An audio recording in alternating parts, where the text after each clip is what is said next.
Hi everyone, my name is Ellie and I'm the producer for GFMI's upcoming interest rate risk management industry meeting. During this event, we'll be looking into the current strategies within interest rate risk management and discuss methods and solutions to manage interest rate risk in the current high rate environment. Today, we have an interview with one of our speakers on this event, Shahab, who currently works for HSBC as Head of Liquidity Policy in the US. And prior to this, he was at JP Chase in New York in the Capital and Liquidity Policy Group as a subject matter expert.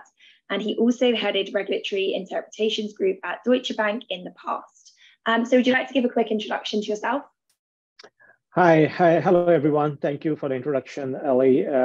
All is correct. HSBC, JP Morgan, and Deutsche Bank. And before that, I was working at Capital One and M&T Bank. And I think in the last 10, 15 years, I've worked on so many areas, especially the capital, the liquidity, the interest rate risk management side, M&A. So all these areas are very familiar to me. And I think I have seen some very good times and I have seen very bad times as well. So, especially the 2008 timeframe is a pretty bad one. But a lot learned, a lot of lessons learned in that era. So really excited to be here. Great, thank you so much. Let's get on into the questions. So to start with, what are the biggest challenges that you're facing within interest rate risk management at the moment? Yeah, I think that's a great question to start with, Ellie. Definitely, in these situations, right, in the near term, the banks are going to face higher interest rates, higher inflation, and a lower growth possibly. The current level of interest rates, when you look at it, we haven't seen this in decades, right? It's been a very long time. We haven't seen these rates this high. So depending on the asset mix of the bank, my understanding is that the NIM is going to get under pressure. When I say NIM means the net interest margin. Banks may struggle to keep deposits, and there will be higher interest rates offered by other competitors. So, the customers, the depositors will even, will take into account and, may switch their deposits to other banks. And on the top of that, I think one thing that we haven't seen coming through yet are the delinquencies. I was reading a news clip, excuse me, a couple of days ago. The credit card debt is at a record level right now. And almost half of it, I think the number was 47% of the total debt is basically revolved every single year, every single month, which means that, people don't pay their outstanding balance every month. The 10% mortgages in the US, they are floating rate mortgages. So with these increasing rates, I'm sure the delinquencies, which haven't started coming in yet, but I'm sure they will start coming soon if the employment scenario goes down further. So I think it will be fairly challenging for banks to absorb losses. And to be honest with you, the situation does look a little bit gloomy to me. So in order to respond to your question more directly, I believe the banks that are liability sensitive, interest rate risk management is going to be a challenge for them because maintaining NIM is going to be very tough. Just to, as you're aware, there was a recent couple of banks who, sort of went belly up recently. And one of the most important ones is the Silicon Valley Bank, and which is a direct result of inadequate interest rate risk management. I can go in detail also. I think that's not the intention of this interview. But if you look at their balance sheet, the assets were a fixed rate. The assets were long dated, and the liabilities were short-term nature. And then what happened was that as soon as people got to know that the bank is struggling to pay depositors, that was run on the bank, and things went south from there. So just to summarize, long answer. I think it's very important, especially in these challenging times, to manage interest rate risk. And it is going to be a very daunting task for banks who have a liability sensitive balance sheet. Thank you so much for the answer. So I guess kind of building on that, how can you determine how stable a deposit is when interest rates move?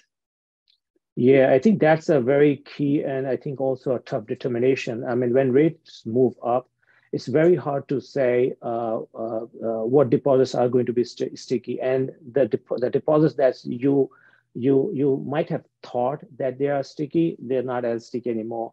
So I think what you would have to look into is a composition of your deposits, and you have to also see how much of those deposits are risk sensitive, rate sensitive or risk sensitive. I mean, you can call it them either way. And Ellie, you, as you are very well aware of this also, I mean, the technology has advanced so much. The customers are very IT savvy now. The younger generations can literally do a Google search on their phone, on their computers, on their laptops, and can move huge chunks of money in a matter of minutes. So this is why, as I was alluding to earlier, this is what happened at Silicon Valley Bank also, that customers became aware that the bank is not doing well, so they started moving their deposits. And I believe within a matter of hours, there was a withdrawal of about $40 to $45 billion of worth of deposits, which is a huge number. I mean, that $40 billion, I believe it represents half of their deposit base. I mean, equivalent to half of the deposit base. And I'm sure like that kind of run on a bank, no bank, I mean, just take out maybe 2 or 3% of the big banks, but it's very hard for any bank to meet those kind of requests. So anyway, so again, going back to your question, I think what is going to stick in these times? I think although I believe there will be some big outflows from checking accounts, but I still see where the depositors have a relationship with the bank, where they have checking accounts, where they maintain those accounts for operational purposes, pay mortgages, rent, and bills. I think they will still be stickier because obviously the customers need those accounts, need those deposits. And I would also say this, that again, because the rates are going up, banks have to be very smart about baking those rates into the products that they're offering. I mean, these times, I mean, I was talking to somebody a couple of days ago. Last year the rates, like savings rates, were about 1%. I mean, this time it's very hard to, and no bank offers 1% anymore, and the banks who offer, they are definitely having a tough time. So I think what I'm trying to say here is that yes, checking accounts will be sticky, but then all the banks will also have to be aware of the changes in the market, offer higher rates, offer other perks. And let me give you an example of one of the perks that I recently got to know. A couple of banks on the street now, they offer CDs where you can withdraw, where you can early withdraw without a penalty. I mean, this is, again, I have never heard of it. So banks, yes, they have to offer better rates. If they want to keep their deposits, current account will probably remain stickier, and they would also have to offer some other perks. I mean, just to go a little bit back, I mean, what happens in a recession is like when there's a recession comes in, and the stock market goes down, the money moves from the stock market to banks and in deposits such as these. So if there are the savings accounts, or savings, good savings rate or good CD rates, obviously the money will flow into the bank and will stick around until the market gets better. So the banks have to be very nimble, very alert, in order to take and capitalize on these opportunities. Great, perfect, thank you. And I guess on top of that as well, I mean, how important is it to understand your client's price elasticity to better price your deposits in the current environment?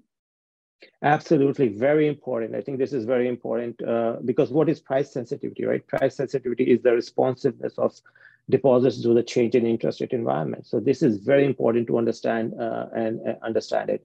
And if I would have to summarize this in a couple of bullet points, I think it's very important to understand the impact of pricing action that you are taking or you plan to take or you have it in the forecast, and see how is that going to impact your current balances, how it is going to impact your new applications, how it is going to impact your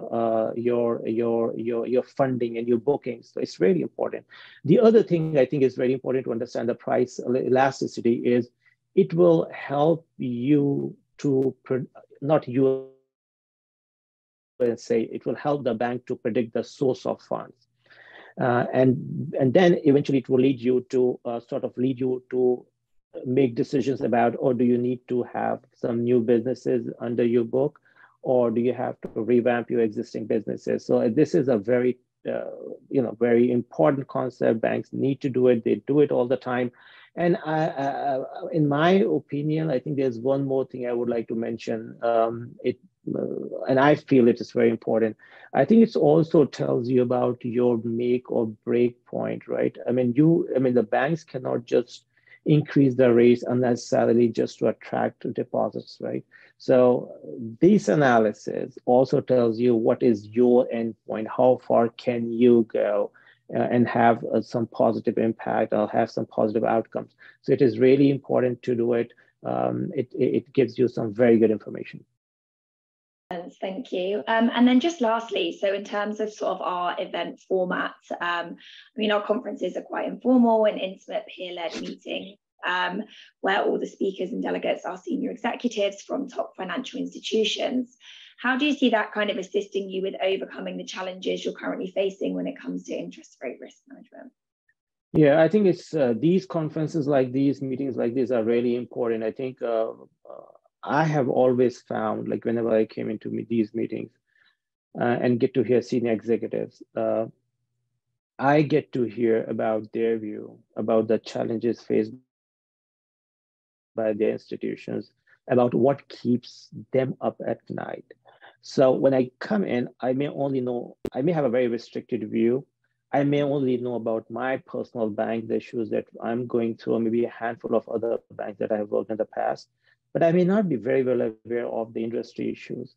So when you come to these meetings and when you have a variety of speakers presenting, they talk about their issues, they talk about their challenges, they talk about their problems, and that's how you're able to understand, what are the industry issues. And you may be lucky in a sense that maybe they pick up some topic, they pick up some challenge and talk about it, and your institution is also having the same issue. So obviously when you get out of those meetings, you learn a lot. So I can say through my personal experience, that I go to these meetings very often, and every time I was like, I learned something new, I learned something more, I'm more informed, and it's definitely a very good use of my time. Perfect. Thank you so much. Well, I think that's really all of my questions for you. So thank you for your time. As mentioned, Shahab will be presenting on the topic of evaluate the impact of rising interest rate risk on deposit modeling and pricing during day 2 of our interest rate risk management industry meeting, which is taking place in June in New York. So thank you again for your time.